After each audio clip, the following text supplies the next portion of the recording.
안녕하세요. 한강에 대해 알려주는 대한 프랑스인 파비앙입니다.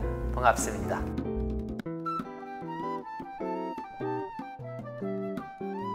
약 100년 전 한반도 전역을 휩쓴 대홍수가 있었다는 사실을 알고 계시나요? 일제강점기 시절 1925년, 을중년 4차례에 거쳐 큰 홍수가 한반도에 일어나기 시작합니다. 한반도 전역이 피해를 입었지만 그 중에서도 한강과 낙동강 일대가 막심한 타격을 입게 되죠. 특히 태풍으로 발생한 2차 홍수로 평성부와 경기도의 피해가 막심하여 누적 강수량이 650mm라는 기록적인 폭우가 내렸는데요. 한강 수위가 당시 기준으로 역대 최고치를 경신해 한강에 쌓았던 제방이 무너지면서 서울 전역이 물바다가 되었다고 합니다. 이때는 배수시설이 제대로 없었을 당시였기 때문에 숭례문 바로 앞까지 물이 차올랐으며 용산역 1층 천장까지 물이 찼다고 합니다. 을중년 대홍수로 인해 1년 동안 피해액만 약 1억 3천만 원에 이르는데 이 액수는 당시 조선총독부 1년 예산의 60%에 해당된다고 합니다. 을중년 대홍수로 많은 피해를 입었지만 뜻밖의 소확도 있었는데요. 폭우로 인해 지층이 쓸려가는 바람에 땅에 묻혀있던 암사동 선사유적지가 발견되었습니다. 이곳에서 발견된 유물은 신석기 시대의 유물로 약 6,000년 전부터 사람들이 한강을 터전 삼아 살았다는 것을 보여주는 아주 중요한 유적지입니다. 대홍수로 인해 가장 크게 변한 것이 있는데 바로 한강의 물줄기입니다. 지금의 잠실을 송파구에 속해 있지만 사실은 섬이었다는 사실을 알고 계셨나요?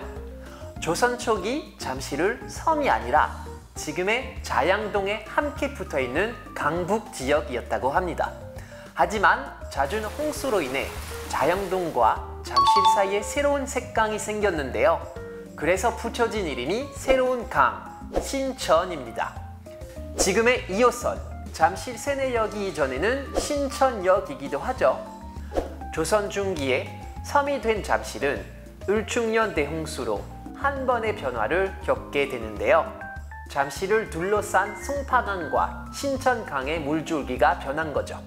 신천강의 물길이 더 넓어져 배를 통해서 강북을 갈 수 있게 되었습니다. 자연스럽게 송파강의 물길은 좁아지면서 섬 자체가 강남 쪽으로 더 가깝게 되었다는 거죠.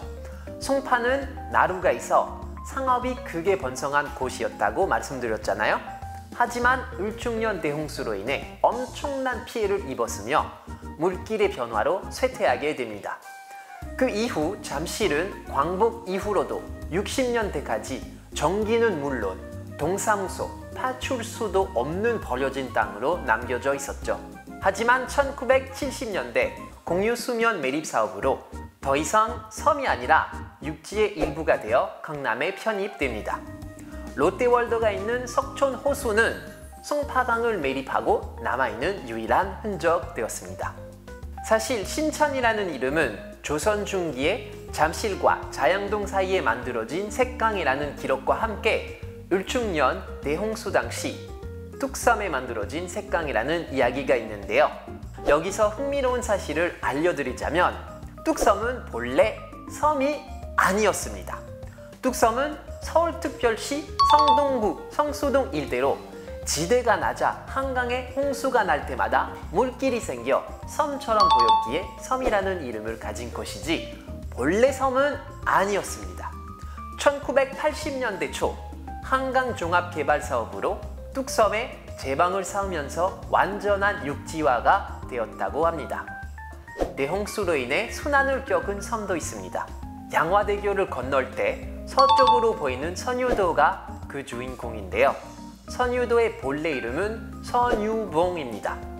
신선이 요량하는 섬이라는 의미를 가지고 있죠. 선유봉이라고 불린 40m 정도의 봉우리는 강가 바로 앞에 우뚝 선 모습이 아름다워 예로부터 많은 이들의 사랑을 받았다고 합니다. 겸재정선도 선유도를 사랑한 사람 중에 한 명인데요. 겸재는 양천 현감으로 있었던 1741년 양화 환도,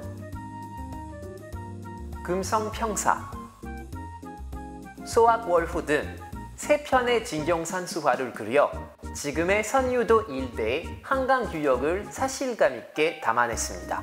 이렇게 아름다운 선유봉은 을충년 대홍수로 인해 그 운명을 달리하게 되는데요. 홍수 예방을 위해 일제는 군대까지 동원하여 제방을 쌓기 시작합니다. 제방 건설을 위한 골재 대치가 필요했는데 그 타겟이 선유봉이 된 것이죠. 일본은 선유봉을 폭파해 채석정으로 이용하고 안양천 등의 제방을 건설했습니다. 또한 여의도 비행장의 활주로를 만드는 재료로 사용하였습니다. 아름다웠던 선유봉은 점점 낮아서 지금의 평탄한 섬이 될 수밖에 없었던 거죠. 약 100년 전 을충년 대홍수는 한강의 많은 것을 변화시키고 바꾸어 지금의 한강을 만드는 계기가 되었다고 볼 수 있습니다. 자, 한강에 대한 더 많은 이야기가 궁금하시다면 유튜브 한강맨 구독, 좋아요 꾹 눌러주세요. 밤양이었습니다. 안녕히 계십시오.